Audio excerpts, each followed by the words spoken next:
Hola, me alegra que estés aquí. Sí, este es el famoso Taj Mahal. Estamos en India.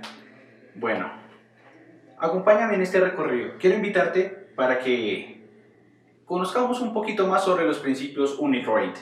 Mi objetivo es que aprendas algo sobre estos principios. Para empezar, te quiero decir que estos principios los encontramos y tienen unas disposiciones generales. Hablemos sobre el capítulo 1.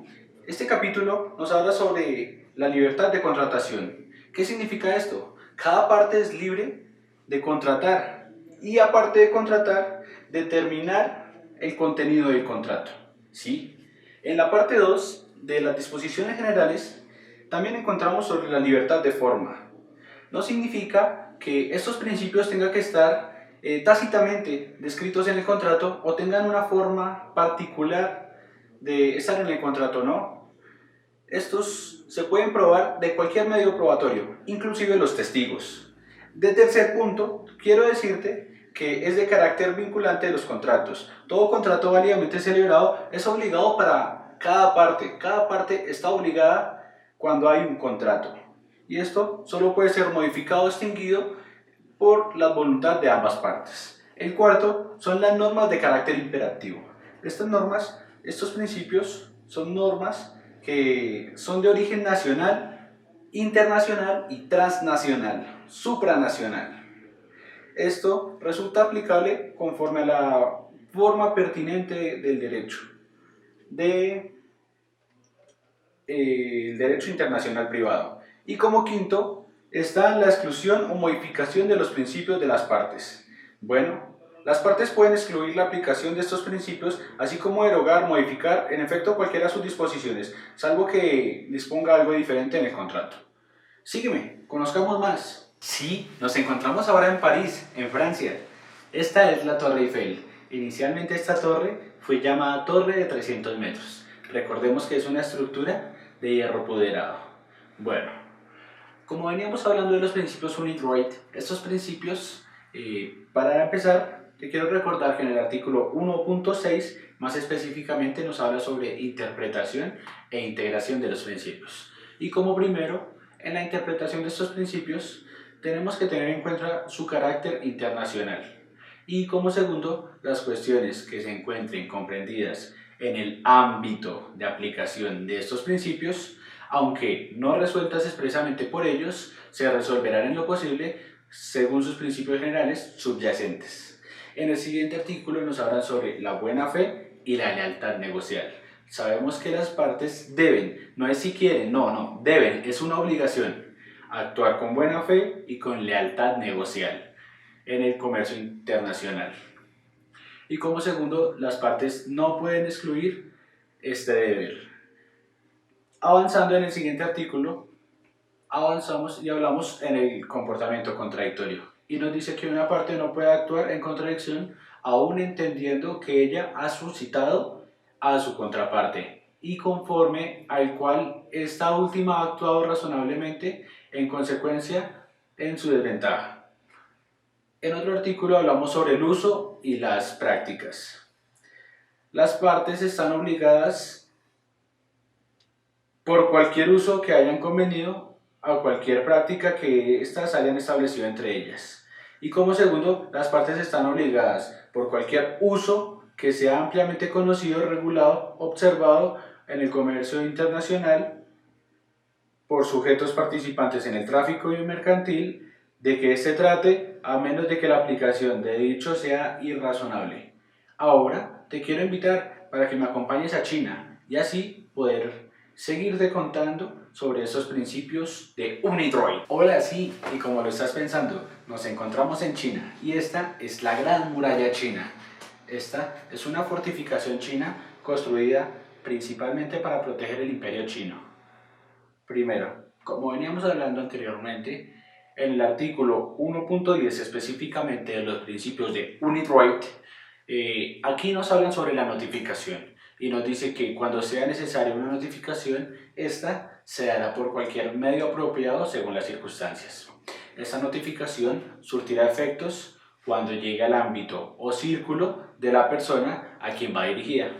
Se considera que una notificación llega al ámbito o círculo de una persona a quien va dirigida cuando es comunicada oralmente o se entrega en su establecimiento o dirección postal. La palabra notificación incluye toda declaración, demanda, requerimiento o cualquier otro medio empleado para comunicar una intención.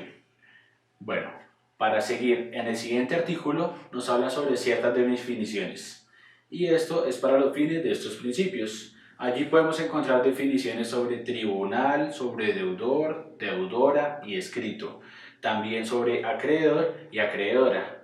Y bueno, para seguir avanzando, nos habla sobre el modo de contar los plazos fijado por las partes. Nos dice que primero los días feriados oficiales o no laborales que caigan dentro de un plazo fijado por las partes para el cumplimiento de un acto que quedarán incluidos para efectos de calcular dicho plazo. En todo caso, si el plazo expidiera en un día que se tenga como feriado oficial o no laborable, en un lugar donde se encuentra un establecimiento de la parte que deba cumplir un acto, un plazo que queda prorrogado hasta el día hábil siguiente, a menos que las circunstancias indiquen lo contrario. Sí, estamos en la Estatua de la Libertad, New York, Estados Unidos. Este es un monumento muy reconocido alrededor de todo el mundo. Se encuentra en la Isla de la Libertad al sur de Manhattan. Bueno, como lo hemos venido tratando, para seguir hablando sobre los principios Unit-Rate, te invito para que busques ahí, para que no me creas, sino que también busques en el capítulo número 3, la validez. Y nos dice que esta validez, en el capítulo número 3, nos dice que este capítulo no se ocupa de la falta de la incapacidad de las partes, sino por todo lo contrario. En el siguiente artículo nos habla sobre la validez del mero acuerdo. Todo contrato queda perfeccionado, modificado o extinguido por el mero acuerdo de las partes, sin ningún requisito adicional. Imposibilidad inicial. No afectará la validez del contrato. El mero hecho de que al momento de su celebración fuese imposible el cumplimiento de la obligación contraída. Tampoco afectará la validez del contrato el mero hecho de que al momento de su celebración una de las partes no estuviese facultad para disponer de los bienes objeto de este contrato. El carácter imperativo de estas disposiciones relativas al dolo, intimidación, excesiva desproporción y ilicitud son imperativas. Ahora vamos a otro lugar del mundo. Uy, llegamos a Australia, exactamente el Ópera de Sydney. Este es uno de los edificios más famosos y distintivos del siglo XX, declarado en el 2007 Patrimonio de la Humanidad. Y bueno, ya estando aquí en este lugar, sigamos hablando sobre los principios Unit-Rate. Ahora te invito para que hablemos o reflexionemos un poco sobre las causales de anulación. Esto lo podemos encontrar en el artículo 232 de la sección 2 de los principios Unit-Rate.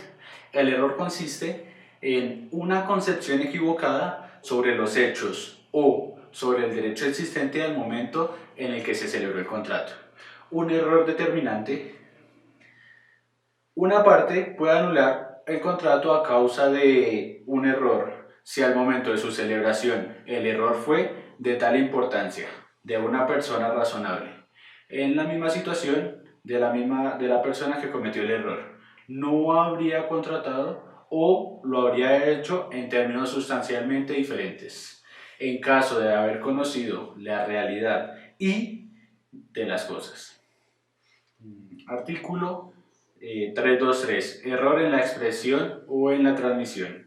Esto nos dice que un error en la transmisión de una declaración es imputable a la persona de quien emanó dicha transmisión. En el siguiente artículo, recordemos que nos habla sobre los medios por incumplimiento. Una parte no puede anular el contrato a causa de un error, si los hechos en los que se basa su pretensión le otorgan o le podrían haber otorgado a los medios por incumplimiento.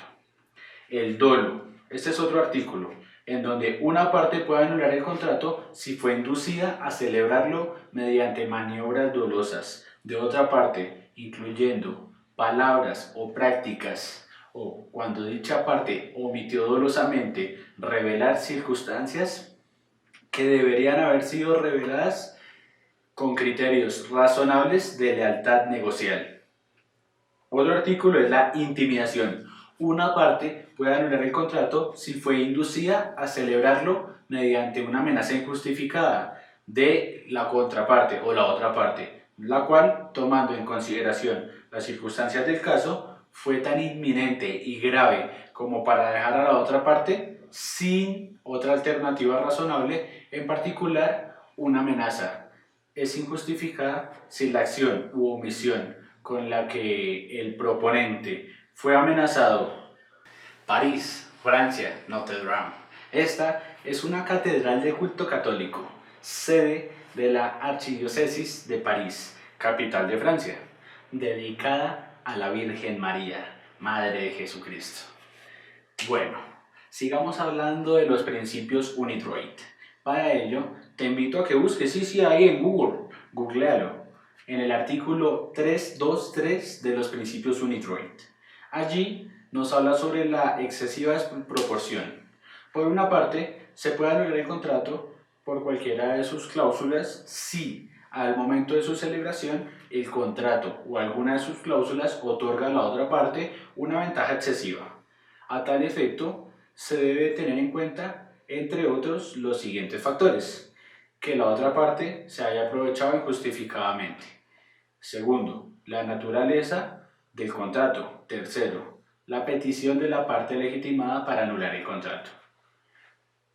Artículo 328.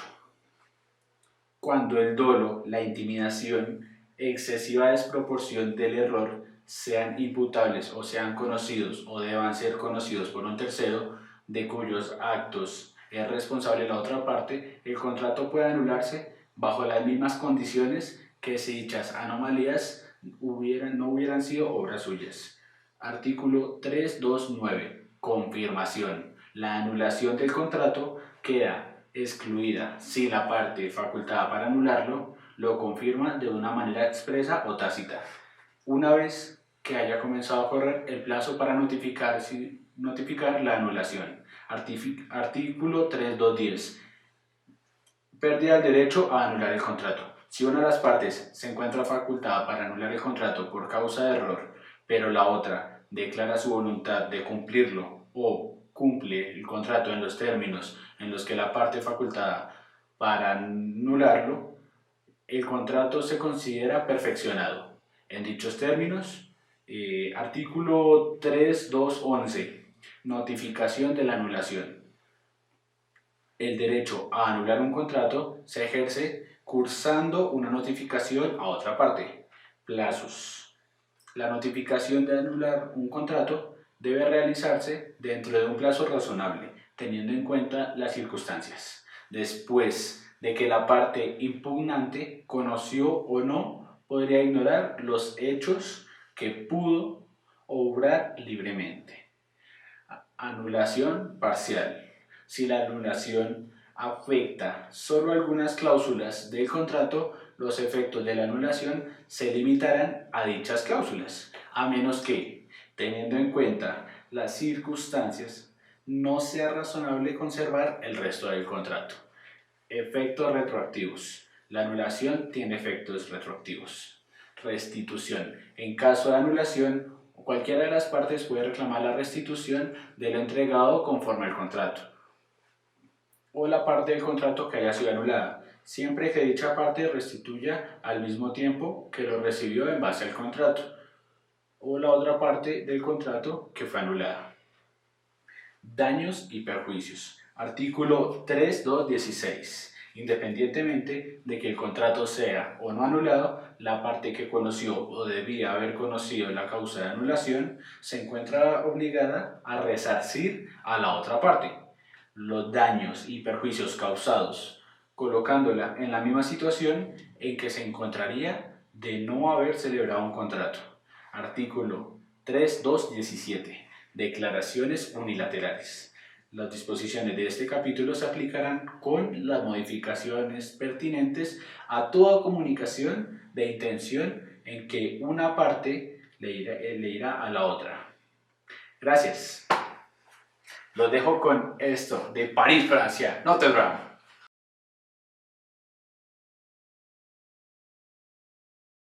Y sí, este es Roma, Italia. El famoso Coliseo es un anfiteatro de la época del Imperio Romano, construido en el siglo I y ubicado en el centro de la ciudad de Roma. Bueno, llegamos a la sección 3, en donde nos hablan de la ilicitud. La violación de una norma de carácter imperativo que resulte aplicable en virtud al artículo 1.4 de estos principios UNIDROIT, ya sea origen nacional, internacional o supranacional, tendrán los efectos en los que el supuesto que tuviera que dicha norma establezca expresamente. La restitución, artículo 332 de los principios UNIDROIT. En el caso de haberse cumplido un contrato que viola una norma de carácter imperativo, según el artículo 331, podrá proceder a la restitución siempre que dicha restitución sea razonable atendiendo las circunstancias. Para determinar lo que es razonable se tendrán en cuenta los criterios a los que se refiere el artículo 331, numeral 3, con las adaptaciones necesarias. Si se le reconoce la restitución, se aplicarán las reglas del artículo 3215 y con las adaptaciones necesarias. Gracias. Sigamos.